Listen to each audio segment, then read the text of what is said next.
हाँ जी, तो स्वागत है आपका पीडब्ल्यू स्किल्स के न्यू सेशन के अंदर, राइट।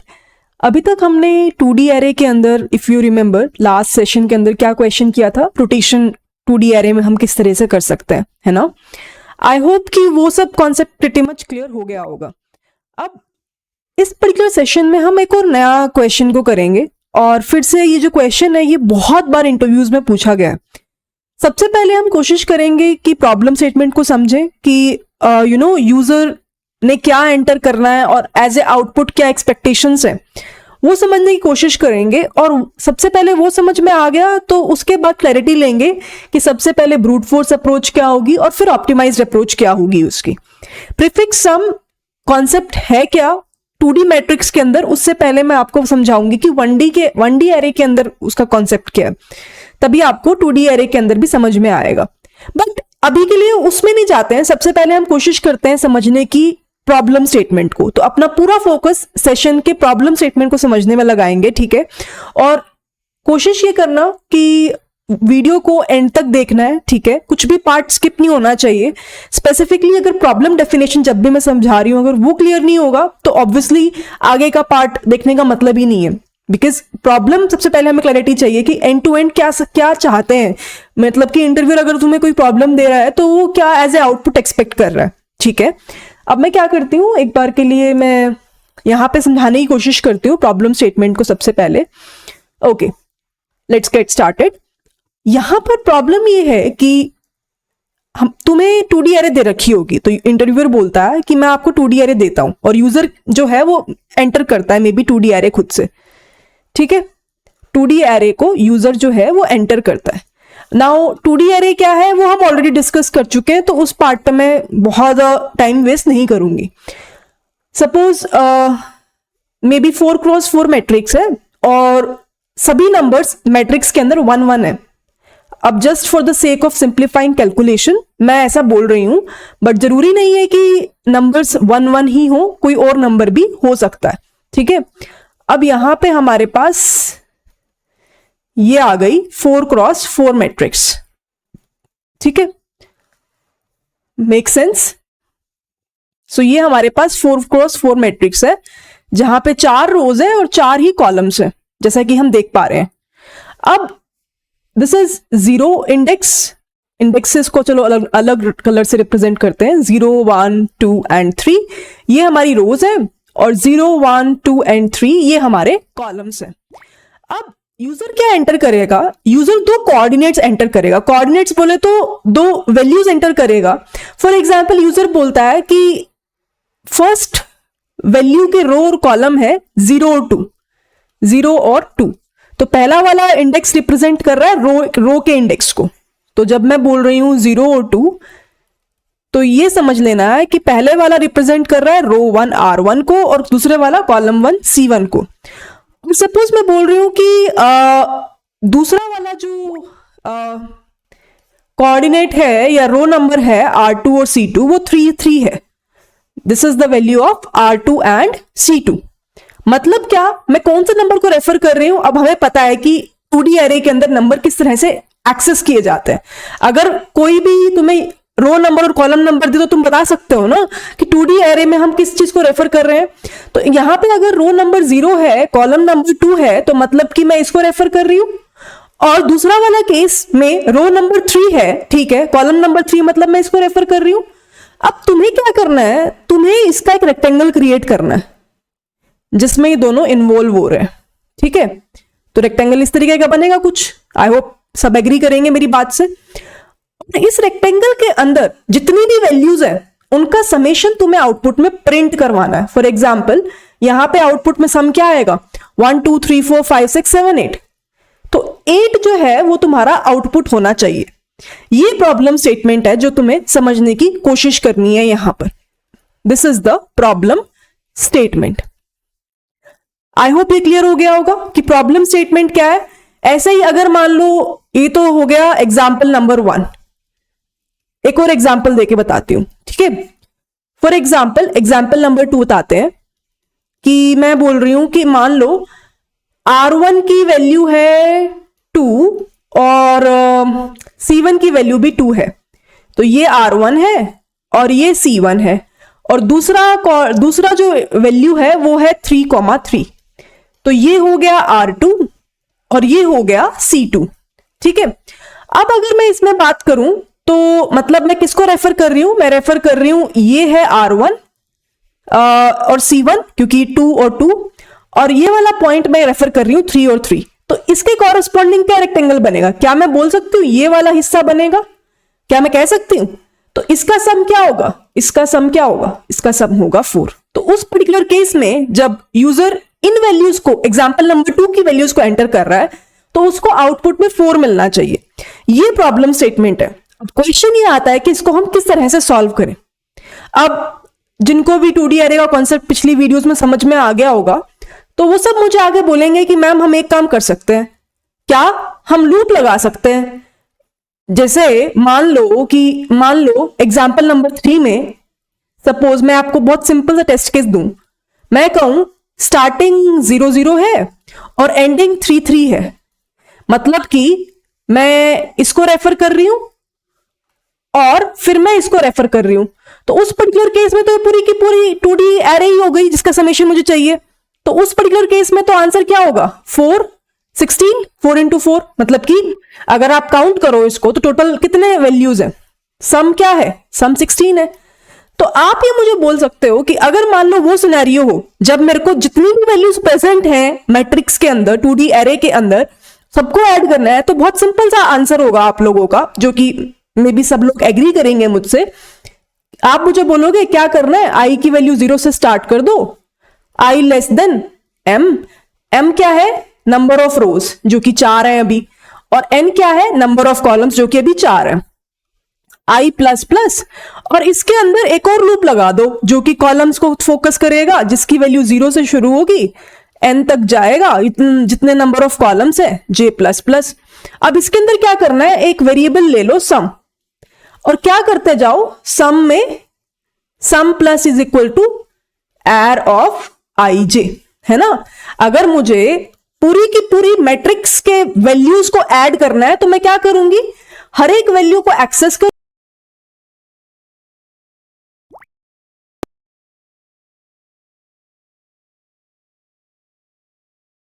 करूंगी, उसको ऐड करूंगी और सम वेरिएबल के अंदर स्टोर करती जाऊंगी। तो होगा कैसे, सबसे पहले वो इस पूरी रो को उठाएगा, फिर इस पूरी रो को उठाएगा, फिर इस पूरी रो के लिए चलेगा, फिर इस पूरी रो के लिए चलेगा, और सारी वैल्यूज को एडिशन आ जाएगा। और जब मैं फाइनली जो है प्रिंट करवा दूंगी या रिटर्न करवा दूंगी मे बी सम के वेरिएबल को अपने फंक्शन के अंदर, है ना। बहुत सिंपल है।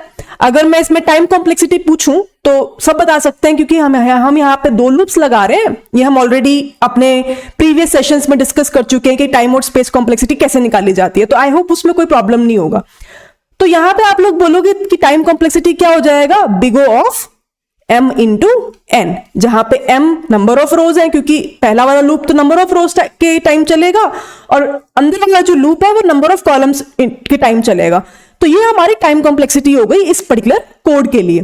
पर मेरा क्वेश्चन ये नहीं है, मेरा क्वेश्चन ये है कि ऐसा भी हो सकता है कि ये वाला एग्जाम्पल दे दे यूजर, ऐसा भी हो सकता है ये वाला एग्जाम्पल दे दे, मतलब कि जरूरी नहीं है कि मुझे पूरी मैट्रिक्स का समीशन चाहिए। मैं वैल्यूज एंटर करवाऊंगी यूजर से, R1 क्या है, R2 क्या है, C1 क्या है, C2 क्या है, और उस पर्टिकुलर केस में मेरा कोड काम करना चाहिए। तो बहुत सिंपल है, बहुत सिंपल है। कैसे, मैं क्या करूंगी, मैं R1 से शुरू करूंगी अपने लूप को और R2 तक चलाऊंगी, तो वो नंबर ऑफ रोज हो जाएंगी। इंस्टेड ऑफ एंटरिंग m और n, मैं क्या करूंगी, मैं बहुत सिंपल काम करने वाली हूं। यहां पे क्या मैं कह रही हूं, मैं i की वैल्यू को R1 से शुरू करूंगी, और i की वैल्यू कब तक चलेगी, R2 तक चलेगी, i प्लस प्लस। अगर मैं ये सब काम करती हूं तो उस पर्टिकुलर केस में क्या होगा, i की वैल्यू R2 तक चलेगी, मतलब less than equal to R2, और फिर j की वैल्यू चलेगी C1 से C2 तक, C1 से C2 तक। और मैं सेम चीज करूंगी यहां पर भी, मैं सम वेरिएबल को इनिशियलाइज कर दूंगी 0 से, सम वेरिएबल ले लूंगी एक, उसको 0 से इनिशियलाइज कर दूंगी, और यहां पे मैं क्या बोलूंगी फिर से, sum plus is equals to air of I J. और finally what I will do is, मैं फाइनली रिटर्न कर दूंगी उस सम को। सिंपल है राइट। बट अब मैं इसको ड्राई रन करके दिखाऊं तो ये कैसे काम कर रहा है, मैं फिर से वही सेम मैट्रिक्स लेती हूं, 1 1 1 1 1 1 1 1 1 1 1 1 1 1 1 1, ठीक है, सेम मैं मैट्रिक्स लेती हूं यहां पे।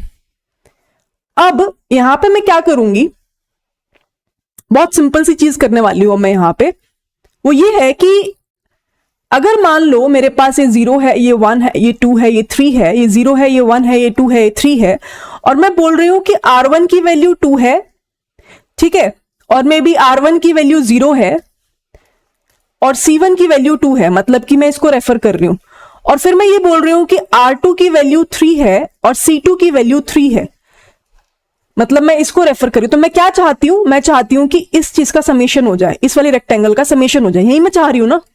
मतलब कि इन अ वे मैं ये चाह रही हूं कि सबसे पहले मेरा लूप इसको एक्सेस करे, फिर इसको, फिर इसको, फिर इसको, फिर इसको, फिर इसको, फिर इसको, फिर इसको, और ऐड करता जाए। अब देखो एक्सेस हो रहा है कि नहीं।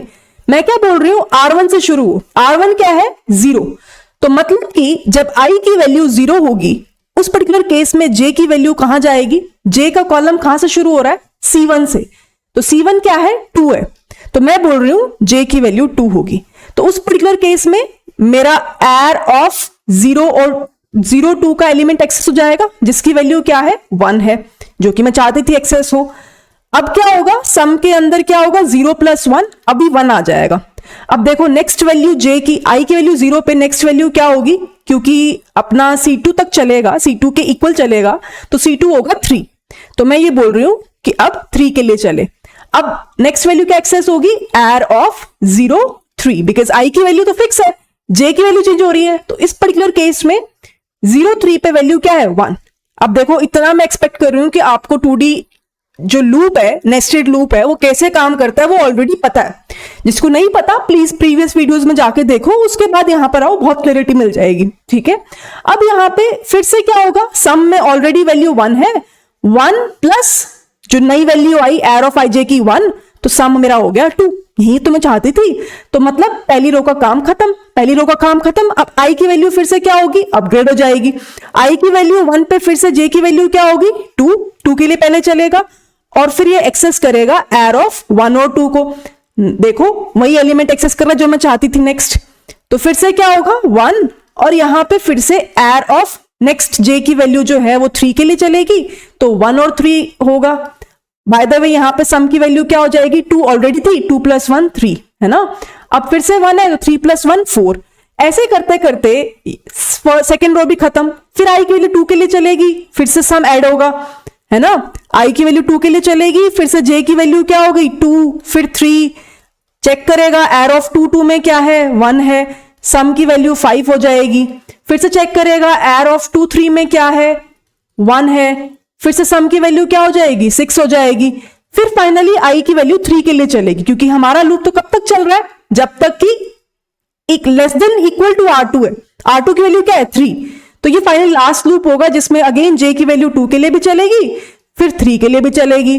अब एयर ऑफ 3 और 2 में वैल्यू क्या है, 1 है, तो सम की वैल्यू क्या हो जाएगी, 7, उसके बाद एयर ऑफ 3 और 3 में क्या है, 1 है, सम की वैल्यू क्या हो जाएगी, 8। आंसर क्या आ जाएगा, फाइनली दोनों लूप खत्म हो गए, हम रिटर्न करा देंगे, तो हमारा जो फाइनल आंसर आ जाएगा वो 8 आ जाएगा, जो कि हम एक्सपेक्ट कर रहे हैं, क्योंकि समेशन जो है इस रेक्टेंगल का वो 8 ही है, that is what we are expecting, right. इस तरीके से हम जब लूप्स की रेंज को चेंज करके 0 से M और 0 से N से R1 से R2 और C1 से C2 कर देंगे तो हमारा क्वेश्चन क्लियरली हो जाएगा। फिर से क्या कॉम्प्लेक्सिटी होगी, ये डिपेंड करता है कि कितने टाइम्स रोज में काउंट कर रहे हैं, कितने टाइम्स कॉलम्स में चल रहे हैं। तो फिर से अगर मान लो नंबर ऑफ रोज जो हम चला रहे हैं फॉर लूप के अंदर वो M है और नंबर ऑफ कॉलम्स N है, तो टाइम कॉम्प्लेक्सिटी तुम कह सकते हो M × N होगी। Make sense, make sense. अब मैं क्या करती हूं, इस चीज को एक बार इंप्लीमेंट करके दिखा देती हूं, ठीक है। तो क्या करते हैं, यहां पर हम एक काम कर सकते हैं, मैं PW स्किल्स लैब को एक बार ओपन कर लेती हूं।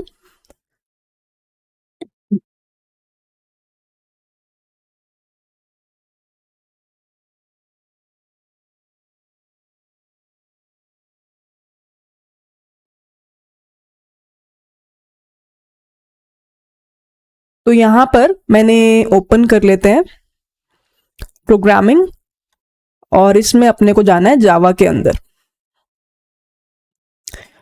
माइलैब्स प्रीफिक्स सम। ठीक है, अब यहां पर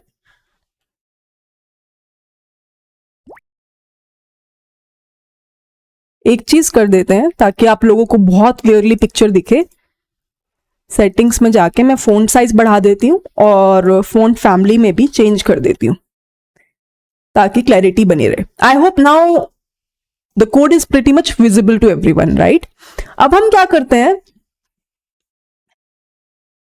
इसके अंदर एक और फाइल बनाती हूं मैं, प्रीफिक्स सम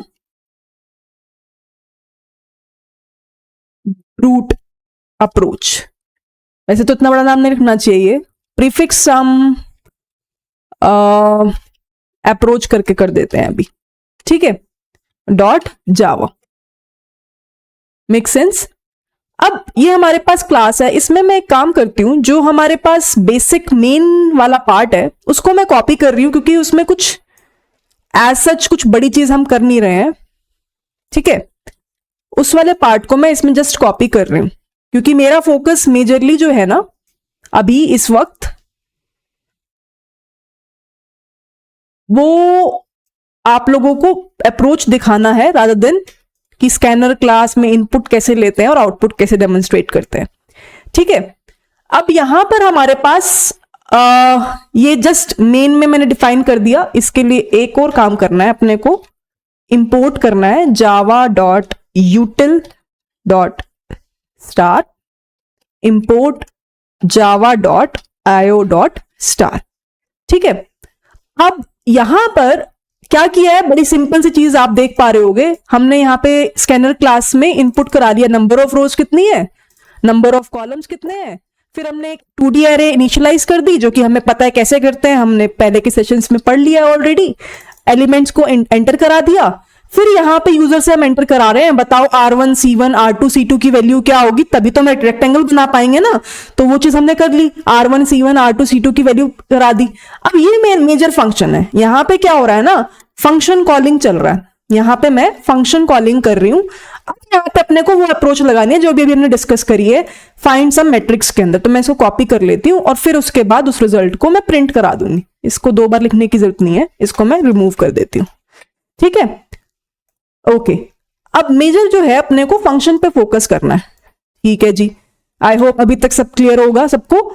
अब हम काम करते हैं फंक्शन के उस पे, पब्लिक स्टैटिक, क्योंकि वो रिटर्न कर रहे हैं हम, इंट फाइंड सम मैट्रिक्स।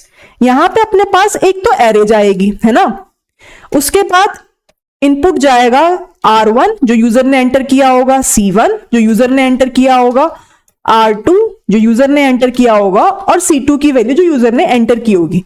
अब अपने को मेनली इसको डिफाइन करना है, मेक सेंस।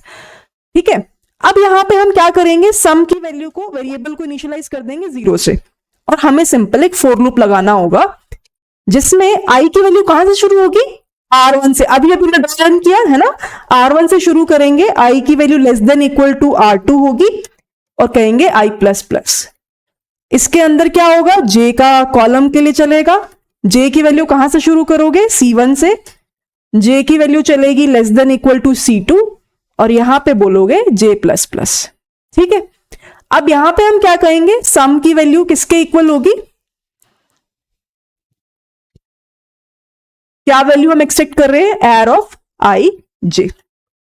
ठीक है, फाइनली इस लूप से, दोनों लूप से बाहर निकल के हमें क्या रिटर्न करना है, हमें रिटर्न करना है सम की वैल्यू को। बस खत्म, यही तो मेजर टास्क था अपना जो हमें करना था। अब यूजर कुछ भी वैल्यू एंटर करे, R1 C1 R2 C2, automatically क्या होगा, इस लूप की वजह से, इन 2 लूप्स की वजह से मेरा जो एलिमेंट है प्रेजेंट 2D एरे में, मैं उसमें डायरेक्टली पहुंच जाऊंगी, और मैं क्या करूंगी, मैं सम करती जाऊंगी और सम वेरिएबल में वैल्यू को स्टोर कराती जाऊंगी। जब ये दोनों फॉर लूप खत्म हो जाएंगे, उस टाइम पे मैं फाइनली क्या कर दूंगी, मैं सम को रिटर्न कर दूंगी। अब यहां पे फिर से अगर मैं टाइम कॉम्प्लेक्सिटी की बात करूं, तो हम देख पा रहे हैं, क्योंकि हम 2 लूप्स का यहां पे यूज कर रहे हैं, तो टाइम कॉम्प्लेक्सिटी क्या होगी, big O of m into में n। जहां पे m इंडिकेट कर रहा है कि कितनी रोज हम चल रहे हैं, जो कि R1 minus R2 minus R1 होगा। m रिप्रेजेंट कर रहा है कितने कॉलम्स हम रन कर रहे हैं, ठीक है। अगर मैं पूछूं तुमसे स्पेस कॉम्प्लेक्सिटी क्या होगी इस कोड की, क्या मैं कोई एक्स्ट्रा स्पेस यूज कर रही हूं इसमें? नहीं, मैं कोई एक्स्ट्रा तो 2D मैट्रिक्स क्रिएट नहीं कर रही रिजल्ट को स्टोर करने के लिए, तो क्या मैं बोल सकती हूँ वो कांस्टेंट रहने वाली है? Make sense? एक बार इसको रन करके देख लेते हैं कि सही से चल रहा है कि नहीं, अपने टेस्ट केसेस के हिसाब से। मैं रन जावा करती हूँ, एक बार ट्राई कर लेते हैं। नंबर ऑफ रोज कितनी एंटर करनी है? 4 ही ले लेते हैं अभी के लिए, वही एग्जांपल रखते हैं। 4 कॉलम्स है, तो 1 1 1 1 1 1 1 1 1 1 1 1 1 1 1 और 1, ठीक है। अब R1 कोऑर्डिनेट में डालती हूं 0। यही एग्जांपल हमने ड्राई रन करते हुए यूज करा है, तो वही वाला यूज करते हैं अभी के लिए। 0 2, तो मैं कहां रेफर कर रही हूं? मैं इस पर्टिकुलर 1 को रेफर कर रही हूं। आई होप मेरा कर्सर सबको दिख रहा होगा, ठीक है ना। और R2 कोऑर्डिनेट मैं इसको रेफर करूंगी, 3 और 3 है इसकी वैल्यू, ठीक है। तो रो नंबर 3 है, कॉलम नंबर 3 है, तो आउटपुट क्या होना चाहिए? आउटपुट में 1 + 1 2 4 6 8। तो देखते हैं सम क्या आता है। देख पा रहे हो? Sum of elements of given rectangle is 8। दिख रहा है ना सबको? तो इसमें थोड़ा सा स्पेसिंग का इशू है, इसको थोड़ा सा हम सही कर सकते हैं ऐसा करके। आई होप सबको क्लियर हो गया होगा कि हमारा जो आंसर है वो एकदम करेक्ट आ रहा है। इसको फिर से एक बार मैं दोबारा शो करके दिखा देती हूं फटाफट से, ठीक है। 0 2 3 3, अब क्लियरली दिख रहा है ना आउटपुट स्पेसिंग के साथ में। Sum of elements of given rectangle is 8, है ना। बहुत सिंपल है। अब इस पर्टिकुलर आंसर में और अप्रोच में कोई गलती नहीं है, हमारा आउटपुट सही आएगा। इवन और कोई टेस्ट केस भी अगर आपको यूज करना है ना, तो करके देखना घर पे, इस कोड को रन करना सिर्फ देखने से, क्योंकि कभी भी चीजें समझ में नहीं आती हैं। स्पेसिफिकली डीएसए की अगर मैं बात करूं, जब तक आप खुद से इसको चीज को रन नहीं करोगे तो इट्स ऑफ नो यूज। तो इस चीज को रन करके देखना आप घर पे। तुम्हारा पर्पस क्या होगा? सबसे पहले डिफरेंट टेस्ट केसेस पे चेक करना कि क्या सम जो है, जिस तरीके के प्रॉब्लम डेफिनेशन मैंने आपको समझाई, उस हिसाब से सही आ रहा है कि नहीं आ रहा। अलग अलग कोऑर्डिनेट्स पे चेक करके देखना, ठीक है, और मुझे बताना कि ठीक है कि नहीं। वो तो एक बात हो गई। लेकिन इस अप्रोच में एक प्रॉब्लम है, बहुत बड़ी प्रॉब्लम है। क्या प्रॉब्लम है मैं वो बताती हूं आपको। प्रॉब्लम ये है कि अभी तो मैंने सिर्फ एक क्वेरी पे रन किया। एक क्वेरी पे मतलब सिर्फ एक टेस्ट केस पे रन किया कि जब मेरा R1 की वैल्यू 0 है, R2 की वैल्यू 2 है, ठीक है, सॉरी C1 की वैल्यू 2 है, और R2 की वैल्यू 3 है, और C2 की वैल्यू 3 है। इस टेस्ट केस पे सिर्फ एक ही क्वेरी पे रन किया ना मैंने। This is the query 1। अब हो सकता है कि कोई बंदा चाहता है इस सेम कोड को बहुत बड़ी ह्यूज क्वेरीज पे रन करना, मतलब उसके पास 1000 डिफरेंट R1 C1 और R2 C2 की वैल्यूज है। 1000 टेस्ट केसेस हैं उसके पास, मान लो 1000 क्वेरीज है उसके पास, ठीक है। अब हर एक क्वेरी को रन करने के लिए उसको हर बार 2 बार 2 टाइम्स फॉर लूप चलाना होगा। सब मानते हैं इस बात को, क्योंकि हर बार आंसर अलग अलग होगा depending upon R1 C1 R2 C2 की वैल्यू पे आंसर जो है वो वेरी करेगा। तो मतलब कि अगर मुझे मेरी क्वेरीज 10 to the power 5 है, तो इतनी बार मेरी टाइम कॉम्प्लेक्सिटी जो है m into n होगी, है ना, जो कि बहुत ह्यूज है। This is very very huge, बहुत बड़ी टाइम कॉम्प्लेक्सिटी है ये। कुछ ऐसी अप्रोच सोचनी है जिसमें मैं एक बार एक अपनी आंसर मैट्रिक्स बना के रख दूं, भले ही उसकी time complexity m cross n लगे, वो कोई दिक्कत नहीं है मेरे लिए। पर वो सेम जो आंसर मैट्रिक्स होगी वो हर क्वेरी के लिए काम कर जाए, मुझे हर एक क्वेरी के लिए m into n times run ना करना पड़े अपना कोड। ये मेरे लिए एक बहुत बड़ी अचीवमेंट होगी, क्योंकि क्वेरीज तो कितनी भी हो सकती है, और रियल टाइम सिनेरियो में तो हम कितने सारे एग्जांपल से डील करते हैं, कितने सारे क्वेरी से डील करते हैं। क्या मैं हर बार m into n टाइम्स लूंगी? नहीं, ये चीज मेरे लिए फिजिबल नहीं होगी, क्योंकि एग्जीक्यूशन टाइम एक टाइम के बाद बहुत ज्यादा बढ़ जाएगा और मेरा कोड उसमें सर्वाइव नहीं कर पाएगा। तो मेरा जो मेजर टास्क होगा, अपनी टाइम कॉम्प्लेक्सिटी को रिड्यूस करना होगा बेसिकली। बट मैं चाहती क्या हूं, मेरा ऑब्जेक्टिव ये है कि मेरा कोड इस तरीके से हो कि वो इंडिपेंडेंट हो। My code will be independent of the number of queries, है ना, चाहे मैं कितनी भी क्वेरीज रन करूं मेरा आंसर इंस्टेंटली आ जाए, और वो तभी हो पाएगा जब वो डिपेंडेंसी मेरी हट जाएगी, है ना, क्वेरीज वाली। भले ही उसको क्रिएट करने के लिए एक बार के लिए आंसर और रिजल्ट मैट्रिक्स को मेरा time complexity M to N जाता है, दैट इज ओके, पर ऐसा ना हो कि जब मैं क्वेरीज बढ़ा रही हूं तो टाइम भी बढ़ रहा है। ये मेरा ऑब्जेक्टिव है जो कि मैं डील करूंगी नेक्स्ट वीडियो में, और वहां पर ही जो कॉन्सेप्ट है प्रीफिक्स सम का वो आएगा। तो प्रीफिक्स सम के कॉन्सेप्ट से हम उस चीज को अचीव कर सकते हैं, ठीक है। तो प्रीफिक्स सम होता क्या है, कैसे हम अचीव करेंगे, एक काम करते हैं और नेक्स्ट वीडियो में समझते हैं, क्योंकि अगर मैंने इसी वीडियो में समझाया तो ये वीडियो काफी लंबा हो जाएगा, और मुझे ऐसा लगता है कि छोटी छोटी वीडियोस बनाने में ज्यादा जो आपके साइड से एफर्ट कम होगा, क्योंकि थोड़ा सा समझ में आ गया, you can take a break and then you can come back with the positive energy and the positive mindset, और फिर आप और कॉम्प्लिकेट कॉन्सेप्ट को अच्छे से समझ पाओगे। बट हमने यहाँ पे क्या क्या पढ़ा, हमने पढ़ा प्रॉब्लम स्टेटमेंट को, हमने पढ़ा कि किस तरह से ये जो मैंने अप्रोच बताई उसको आप बोल सकते हो कि सिंपल अप्रोच थी, ये कोई भी निकाल सकता है।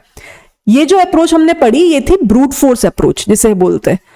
एक और पते की बात बताऊं, बात ऐसी है कि ब्रूट फोर्स अप्रोच तो हर कोई बता देता है।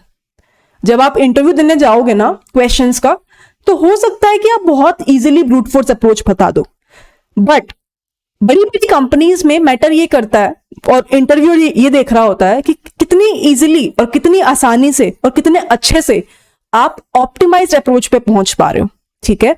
तो मेरा और अपना सब लोगों का फोकस ये रहने वाला है कि हम ऑप्टिमाइज्ड अप्रोच पे कैसे पहुंचे और उसको किस तरह से अपने कोड को ऑप्टिमाइज कर सके, जिसमें टाइम कॉम्प्लेक्सिटी कम हो, स्पेस कॉम्प्लेक्सिटी कम हो, और अगर नंबर ऑफ क्वेरीज बढ़ भी जाए या डेटा जो है बढ़ भी जाए, एन की वैल्यू भी बढ़ जाए, तो मेरा कोड इजीली उसको एग्जीक्यूट कर पाए, ठीक है।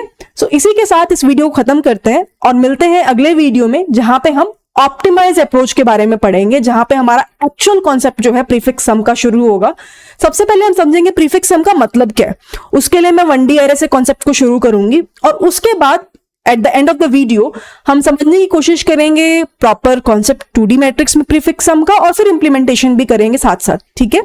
सो इसी के साथ ही वीडियो खत्म करते हैं। अगर कुछ क्वेश्चन पूछना है, कुछ चीज प्रॉब्लमेटिक लग रही है, समझ में नहीं आ रहा है, तो क्या करना है, जस्ट मुझे या तो मेल करो या फिर लाइव क्लासेस में मुझसे इंटरेक्ट करो और अपने डाउट्स को क्लेरिफाई करने की कोशिश करो, क्योंकि अगर डाउट्स बढ़ते जाएंगे तो डिमोटिवेशन भी बढ़ता जाएगा। तो साथ साथ कोशिश ये करनी है कि डाउट्स को रिजॉल्व करते जाना है मेंटर से इंटरेक्ट करते हुए, ठीक है। बाय बाय एवरीवन, और अगले वीडियो में मिलते हैं, ठीक है।